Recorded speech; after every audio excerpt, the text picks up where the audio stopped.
New EU pact, a move many believe brings the country one step closer to joining the European Union. Ukrainian President Petro Poroshenko has stated that the country has, quote, embarked on the European path and nobody will dare to shut the door to the EU membership for Ukraine.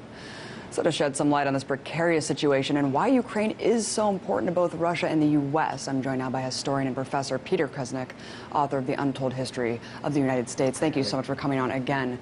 Always amazing to have you on. Let's begin about 100 years ago. What was Ukraine before its War of Independence? Well, if we go back 100 years ago, we have to think about World War I, and Ukraine had been part of Russia originally. After World War I, Ukraine is later going to gain independence from Russia. But Russia has always seen Ukraine as part of its sphere of influence. Part of what's happened recently is that Ukraine has been considered a strategic interest of Russia. And so the Western effort to wrest Ukraine away from Russia is something that the Russians could not possibly countenance. It's interesting because since the collapse of the Soviet Union, of course, it's been pulled in these two spheres of influence. You have the pro-Russian Eastern Ukraine, you have the pro-European Western Ukraine. Why has it been such a strategic point of influence for Russia, considering that during the USSR it still was a sovereign state? It was a sovereign state, but it was clearly an ally of the Soviet Union. When the Soviet Union broke apart, the United States at that point agreed that NATO, when Russia agreed to allow, they agreed to allow Germany to unify, the United States promised and the West Germans promised that NATO would never move a thumb's width to the east.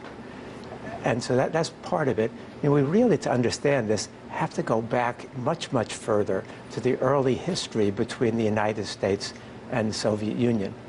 The U.S. Initially intervened to try to overthrow the Russian Revolution. So what you have are two fundamentally different narratives. That's why when Angela Merkel says basically that Putin is delusional, Putin's not delusional. It's the last thing that Putin is. Putin is a master strategist. The problem is that Putin sees the world in fundamentally different terms than Obama sees the world or than Clinton sees the world. Merkel has a little more understanding of Putin than Obama and Clinton do. But if we take it back to the beginnings, Russians see the world very differently. They see a very hostile United States that has been acting aggressively toward them for over 100 years. Or about 100 years. They see the U.S. intervention into the Russian Civil War, and the U.S. and the West sending tens of thousands of troops to overthrow the Russian Civil War. They see the U.S. and Western refusal to stand up against fascism. It was the Russians, the Soviets, who were calling for a collective resistance to fascism, and the United States didn't. They were supporting the Republican forces in the Spanish Civil War. We were not. We were neutral. Churchill, on the other hand, was supporting the fascist forces in the Spanish Civil War. During World War II, we promised to supply aid. A lot of that was delayed. We also promised to open up a second front before the end of 1942. That was so crucial. We don't open up a second front till June of 1944. Largely as a result of that, the fact that throughout World War II, throughout most of the war, the U.S. and the British were facing 10 German divisions combined, while the Russians were facing 200 by themselves.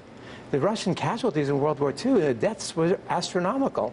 The United States lost total about 400,000. The Soviets lost 27 million. As my friend Max Paul Friedman likes to say, that's one 9/11 every 4 hours for 4 years. This is what the Soviets fronted after the war. But then during the war, they were our main ally and doing the main fighting, yet we froze them out of the atomic bomb project. They interpreted the bombing of Hiroshima and Nagasaki as if they were the target of that. not well, Japan. They essentially were. I mean, in terms of the flexing the muscle, right, over the world at that time. And the American scientists warned, and others warned that that's exactly how they were going to react. Then there's a whole dispute about who's responsible for the start of the Cold War. What the Soviets wanted was a buffer zone. They'd been invaded through Germany, through Poland and Eastern Europe by Germany twice in 25 years. They wanted a buffer zone. The Americans accused them of trying to create this sphere and to take over the world. But this kind of thing continues over and over throughout this period. But key to this is going to be the breakup of the Soviet Union, the expansion of NATO. Exactly. Right Let's talk exactly about that, because I think that's another narrative, and you still hear that today, is that the Iron Curtain, the domino effect, how that was all going to kind of collapse in the post-Soviet Union world. But of course, we've seen almost the opposite thing happen in the Soviet client states. Talk about what's actually occurred in that region during the last 20 years. What actually occurred, this is why it's so bizarre to hear people talk about Putin wanting to reestablish the Russian Empire. That's not what Putin is about. What's happened is that the West has been steadily expanding in a way that the Russians consider to be very, very threatening. The initial promises that NATO was not going to expand an inch to the east was broken by Clinton, broken again by Bush, even though his father was the one who made the initial promises on that. Even on Obama, they expanded to Croatia and Albania in 2009. And then NATO announced, and Bush announced that they wanted to also expand to Georgia and Ukraine. We knew exactly how Russia was going to respond to what's been going on. We also knew how Russia was going to respond to the economic arrangements with Ukraine.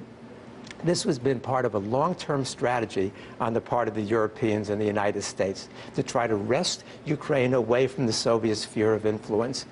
We've had other examples of provocative action and how countries have responded, especially Russia.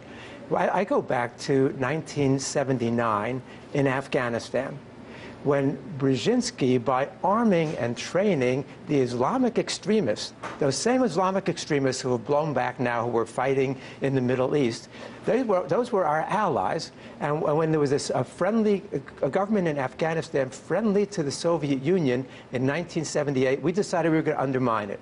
And our strategy for doing so was to arm and train these Islamic extremists, knowing exactly that the Russians were going to have to respond to that, and that it was going to bring about a Russian invasion of Afghanistan.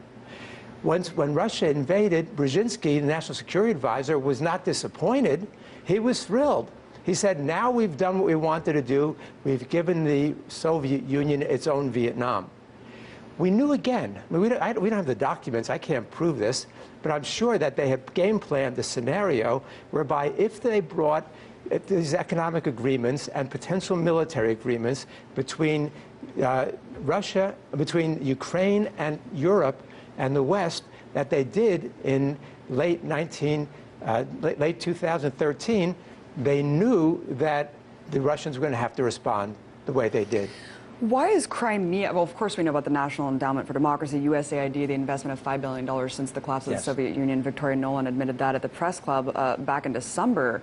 It seems like they were very interested in, quote, democracy building in that region. Of course, they mock people who say that online. I couldn't even find a verifiable source other than from the horse's mouth, let's say. But why is Crimea such an important piece of land? Historically, of course, it was always this autonomous republic, even when it was given over to Ukraine back in 1954.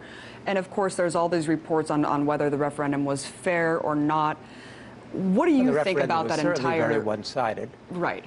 And the response in Russia, as you know, has been overwhelming. Putin's allies just won every seat in that gubernatorial election that took place across Russia. Putin's approval ratings are over 85%, approaching 90%. Because the Russians see this so differently. They think he's acting heroically in this instance. Polls, too? How fair are those polls? Yeah.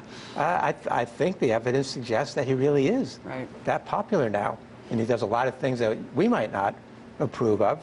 But Russia and his policies have been fairly conservative in a lot of ways. You know, there are a lot of things that he does that I wouldn't like. But I mean, I've liked what Gorbachev was trying to do in the Soviet Union. and Gorbachev's vision much more than I like Putin's vision. But the Crimea is considered by the Russian people to be part of Russia. And it was a bad mistake, obviously, in 1954 when Khrushchev gave it back to Ukraine. But the Russians also have economic interests in that region. Right, I was just going to say, how much is about resources here? A lot of it's about resources for Russia, and a lot of it is about the economic threat that's posed by Ukraine being part of this European bloc in terms of goods going in there. The future for Ukraine has got to be along the lines of cooperating with both sides. It has to be a buffer zone. It has to be tied economically to Russia as well as to the West. And that's really what Putin suggested back when this whole thing happened. The Ukrainians would not have liked what was going to happen with IMF austerity, with the kind of economic conditions that were going to be imposed on them. This was potentially a disastrous move for Ukraine. But going back to Roosevelt and the Second Front in World War II, the same speech in which Roosevelt announced that we're going to open up the Second Front before the end of 1942, he also called for a new vision for the world. He said, we need 4 policemen.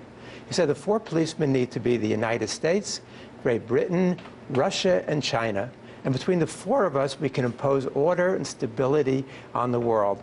Actually, it's not such a bad idea. If you look at the broad range of crises we're facing in the world, from global warming, from the climate problems, to the situation in the Middle East, the situation in Libya, and Iraq, Syria, the situation in Ukraine, what's going on throughout much of the world now, I think we need a summit. We need a global summit. We've got to replace Britain, probably with Germany at this point. But we've got to have a summit meeting of leaders who are going to seriously work together to resolve these issues, which means the United States is going to have to back off its Asia pivot, its attempt to quarantine and isolate China. Right. It's going to have to back off in Ukraine a little bit. We're going to have to resolve some of these issues, and we can work together because as a species, we've got common interests here. What an amazing idea, Peter, working together, unifying on such horrendous issues facing this globe today. I really appreciate your insight on the whole situation. Peter Kuznick, history professor at American University, thank you so much. Thanks for watching, you guys. Be sure to follow me on Twitter at Abby Martin. Join me tomorrow when I break the set all over again.